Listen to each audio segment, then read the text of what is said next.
Ada apa datang sini Walis? Ya, dalam hal ini saya akan menyolusikan atau membicarakan masalah-masalah dalam kegiatan di antaranya adalah di SMP.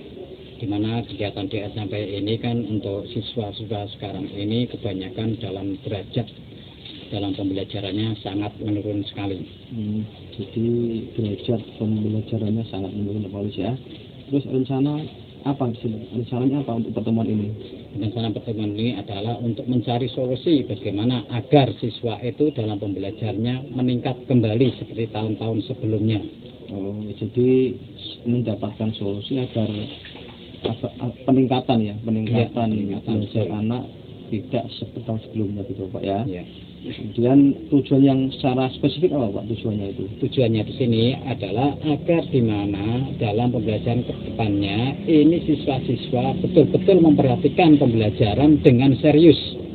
Jadi saya mohon mungkin dari sini bukan hanya termasuk siswa, utamanya juga dari orang tua atau pihak keluarga harus sangat ikut membantu dalam pendorongan aksi proses belajar pembelajaran. Jadi tujuannya adalah lebih spesifik ada hubungan antara kegiatan siswa di rumah, yaitu ada orang tua dan juga kegiatan di sekolah Pak Nur gitu ya. Iya. Terus secara lebih khusus lagi Pak Nurholis, tujuan akhirnya apa ini? Tujuan akhirnya di sini adalah untuk mencapai derajat siswa, yaitu di mana siswa nanti ke depannya agar mempunyai yaitu masa depan lebih cerah, lebih baik dengan apa yang akan pembelajaran dengan baik. Apabila dia pandai mencapai apapun akan semuanya akan tercapai dengan sukses, dengan mulus.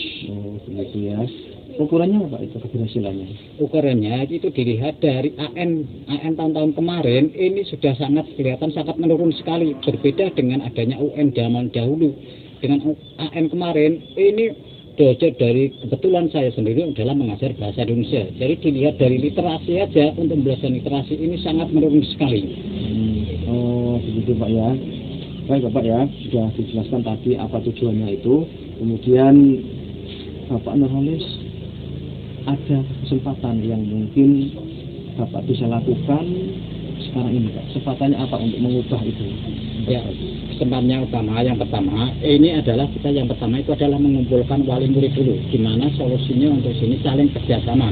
Di mana yang namanya siswa ini masih sangat labil. Jadi siswa itu harus didampingi orang tua di rumah untuk proses kegiatan belajarannya.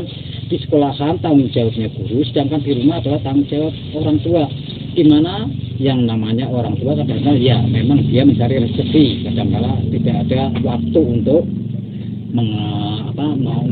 untuk melihat muridnya itu sendiri, anaknya sendiri.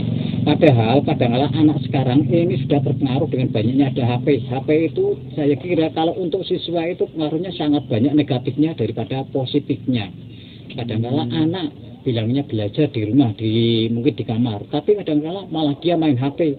Tidur pun di sebelahnya bukan lagi buku, tapi adanya adalah HP. Begitu Pak Nur ya. Apabila dibuat skala dari 1 sampai 10, posisi Pak Nur sekarang di mana? Dalam kemampuan untuk mengubah itu bagaimana? Apakah 1 atau 2 atau 3 atau 10 atau berapa? Kemampuan sekarang ini? Untuk kemampuan sekarang ini harus bertahap dulu ya. Paling tidak kita mencapai yang 3 dulu. Kalau langsung 10 mungkin susah. Karena itu kan langsung 10 itu kan spontanitas. Jadi kita apapun harus secara bertahap untuk mengalami perubahan anak. Terus Pak Nur sekarang punya kekuatan apa? Kekuatan yang dimiliki Pak Nur apa? Untuk sementara kekuatannya bagi saya itu hanya untuk yang pertama yaitu untuk mendorong siswa sementara ini ya dengan kegiatan mungkin literasi siswa dulu sementara dengan pendekatan secara batinnya dulu. Terus peluangnya ada sekarang bagaimana? Kalau tadi kan ada kekuatan, ada kemampuan tahap berapa itu, terus kemudian ada masalah-masalah sekarang peluangnya yang mungkin dapat dilakukan oleh Pak Nur ini, peluang-peluang apa itu Ya, untuk sementara ini ya peluangnya itu ya mungkin hanya untuk sementara ini peluangnya saya anggap untuk karena tahapan pertama ini ya peluangnya sangat sedikit lah. Karena peluang ini ya untuk siswa sendiri ya itu ya namanya siswa kan baru labil ya namanya siswa anak SMP apalagi mulai dari tahap perubahan dari tadi yang SD masih tingkat ke SMP. Jadi untuk peluang di sini adalah kita menghadapi yang peluang yang agak susah untuk tingkatan SMP ini karena perubahan yang namanya pubertas itu sendiri. Oh iya Pak Nur ya. Kemudian hambatan Pak, kira-kira kan biasanya gitu ya, setiap kali ada masalah ada hambatan, ada halangan dan rintangan, itu bagaimana Pak hambatannya itu? Ya. Untuk hambatan yang pertama yaitu yang saya cari yang pertama adalah masalahnya kurang adanya adat siswa. Karena yang namanya adat ini lebih utama daripada ilmu. Kalau adat yang pertama kita tercapai, ilmu pasti akan tercapai. Karena adat di sini, siswa kadang-kadang kurang menghargai dari guru. Kadang-kadang ada yang diajak belajar malah dongeng sendiri. Gitu. Jadi kan kurang menghargainya itu kan yang adat itu diperoleh dari keluarga, dari pihak keluarga dulu. Bagaimana orang tua mengajarkan adatnya.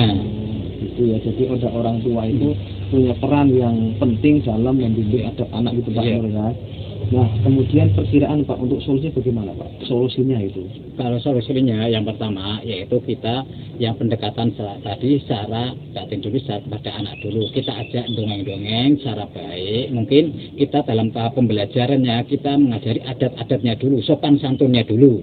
Baru kita proses ke tahap pembelajaran.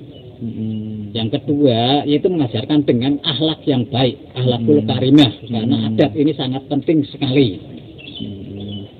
Nah, begini Pak, tadi kan sudah disampaikan ada beberapa hal tentang tujuan pertemuan ini, ada rencananya nanti apa, kemudian ada skala yang sudah dijelaskan oleh, ada juga beberapa masalah di bukan hanya pada anak tapi juga terkait juga masalah di rumah ya Pak Nur ya.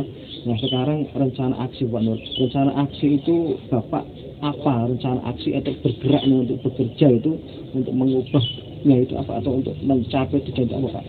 Ya rencana aksinya di sini para orang India tidak hanya untuk saya sendiri ya, untuk semua guru ya. Paling tidak kita mengubahnya dengan inovasi-inovasi pembelajaran yang baru. Biar anak itu semangat. Kalau pembelajarannya hanya monoton seperti dahulu-dahulu saja, maka anak itu kurang tertarik. Jadi di sini ya saya mengharapkan pada diri sendiri dan semuanya kita menggunakan inovasi yang terbaru. Jadi ada inovasi Pak ya, mengubah itu ada inovasi, ada rencana aksi yang dibentuk dalam sebuah inovasi gitu. Iya. Kemudian yang paling di antara sekian inovasi itu yang paling utama Pak, yang paling diutamakan apa itu? Pertama langkahnya itu apa? Yang pertama tadi adalah inovasi benar-benar mengubah cara pembelajaran kita semuanya. Jadi kalau dulu mungkin monoton hanya dengan guru itu berceramah di depan saja, sekarang kita gantian. Mungkin ada anak yang disuruh cari ini, atau mungkin anak yang pertama disuruh bernyanyi, atau mungkin kita cari-cari yang lain. Yang penting anak itu tertarik dengan pembelajaran kita dahulu. Kalau dari tahapan pertama kita anak sudah tidak tertarik, maka untuk selanjutnya anak itu ya sudah tadi hanya dongeng sendiri, berbicara sendiri dan lain sebagainya. Karena di sini yang namanya anak ini masih proses dalam tahap pembelajaran. Yang namanya proses tahap pembelajaran itu adalah masih cukup lama prosesnya dan cukup panjang sekali. Terus setiap kali ada kegiatan seperti itu Pak, itu strateginya apa? Strategi yang dapat Pak Nur laksanakan. Karena kan setiap masalah kan ada tadi, ada hambatan, ada masalah, ada apa. Tapi juga ada kekuatan, ada peluang, ada hal-hal yang mungkin dilaksanakan dengan baik. Itu apa yang diambil strateginya? Ya, untuk strateginya kita harus bekerjasama dengan guru-guru yang lain. Kalau hanya kita sendiri yang melakukannya, ya tidak mungkin anak itu akan berubah total secara total. Karena perubahan itu harus didasari dengan kerjasama guru-guru yang lain juga. Berarti guru lain terlibat juga Pak ya? Iya, karena harus terlibat. Tidak mungkin kita ada masalah di sekolah itu masalah bersama, hanya satu dua guru yang melakukan perubahan. Perlu perubahan dari semua guru Pak Nur ya. Kemudian jangka waktunya Pak, untuk perubahan itu kira-kira bagaimana? Jangka waktu yang dapat dilakukan setiap kali aktivitas itu bagaimana Pak? Untuk jangka waktunya ya kita perlu paling tidak ya kita memerlukan secara bertahap, tadi sudah mengatakan bertahap paling tidak 1 semester kita harus mencoba dahulu dan ada perubahan sedikit demi sedikit ya. Kalau perubahan secara totalitas ya tidak mungkin anak masih tahap pembelajaran anak. Terus ukurannya Pak, apa? Ukuran tadi aksi itu apa? Ukuran keberhasilannya Pak? Ukuran keberhasilannya mungkin kita nanti bisa, tadi saya sudah mengatakan bisa dilihat dari hasil AN dulu. Ya. Karena hasil AN tadi ya namanya Indonesia itu kan hasil AN-nya itu kan rendah tingkatannya dari negara-negara berbagai negara itu. yaitu AN itu kan sudah mencakup dari literasi dan numerasi, dari ada proses dari kegiatan pembelajaran berbahasa dan proses kegiatan mungkin menghitung. Jadi dari tahap pembelajaran bahasa saja kita sudah melihat bahwa anak itu di rumah itu belajar membaca apa tidak. Yang namanya membaca tidak harus dari buku pelajaran, boleh membaca buku apapun, mungkin buku atau apa, dan yang penting dari tahap ke tahap nanti ada perubahannya. Terus apabila ada gangguan Pak, bagaimana cara mengatasinya? Misalkan anak itu kan kita punya program, kita sudah beraksi, ternyata gangguan ada Pak, itu caranya bagaimana untuk mengatasi atau mengantisipasi itu jika terjadi gangguan di tengah perjalanan perubahan itu Pak? Untuk mengatasi gangguannya ya kita harus mengklarifikasi dulu ke anak yang bersangkutan untuk gangguannya apa, terus kita konfirmasikan dengan guru-guru yang lain dan pemecahannya kita pecahkan mungkin bisa bersama atau mungkin kalau kita bisa pecahkan sendiri ya kita pecahkan sendiri. Jadi ada semacam teknis untuk mengantisipasi gangguan. Ya kita harus cari dulu gangguannya itu permasalahannya apa dulu. Iya Pak Nur ya. Nah kemudian gini Pak, komitmen Pak Nurholis sebagai tadi guru Indonesia ya. Itu apa Pak komitmennya? Komitmen saya pengennya anak-anak itu belajar betul-betul serius sehingga pembelajaran pun tercapai dengan baik. Bukan hanya dalam tahap pembelajarannya. Yang penting tadi saya mengatakan adabnya dulu bisa tercapai ya.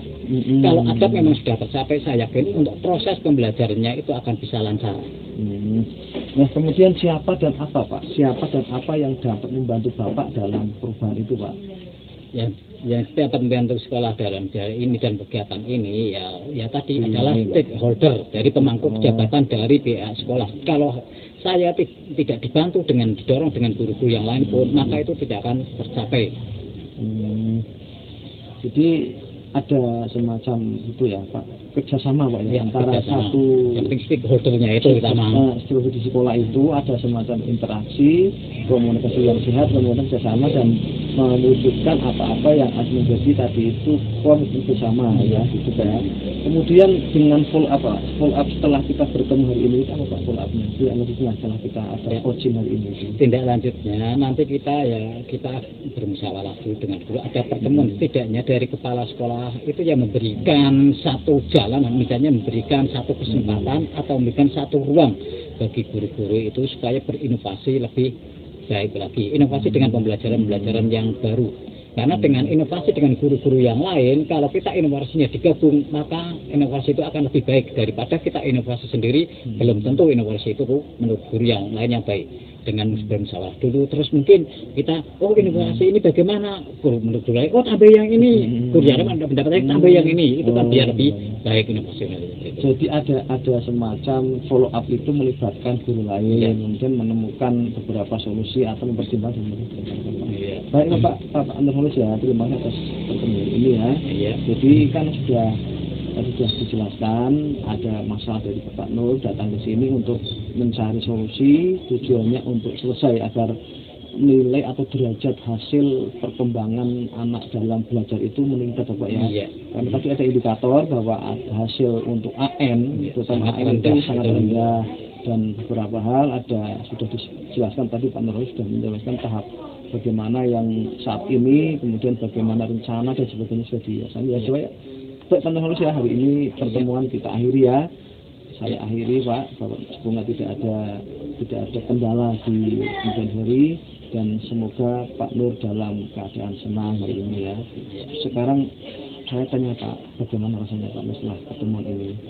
Setelah pertemuan ini, saya kira ya dari perasaan saya ini bisa tersurahkan dengan permasalahan siswa. Karena permasalahan siswa itu sangat kompleks. Jadi tadi saya mengatakan bahwa pembelajaran anak sekarang ini sudah tidak, mungkin anak itu kan belum memikir masa depannya itu mau apa. Kan harus kita yang memberitahu untuk depannya untuk apa dia mau belajar, mau sukses, karena kan dia tanggung jawab sendiri bukan orang lain. Orang tua hanya sekedar membantu. Ibaratnya kalau sekarang itu kita membuka les pembelajaran, ibaratnya digratiskan aja, mungkin siswa tidak ada yang berangkat, tidak ada yang mau berangkat, apalagi disuruh membayar.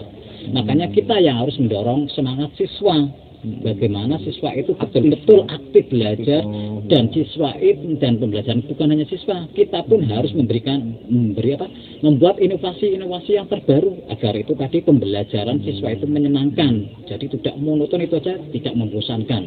Jadi untuk kedepannya ya semua stakeholder ini semuanya bekerja sama untuk proses kegiatan belajar siswa agar semuanya itu tercapai berjalan dengan baik. Baik Pak Nurholis ya, ini Pak Nur adalah guru Indonesia yang menampung mahasiswa Indonesia yang tadi sudah melaksanakan coaching dengan kita, di mana ada semacam rasa bahagia beserta rasa senang karena ada tumbuh bagaimana cara untuk mengatasi permasalahan di sekolah.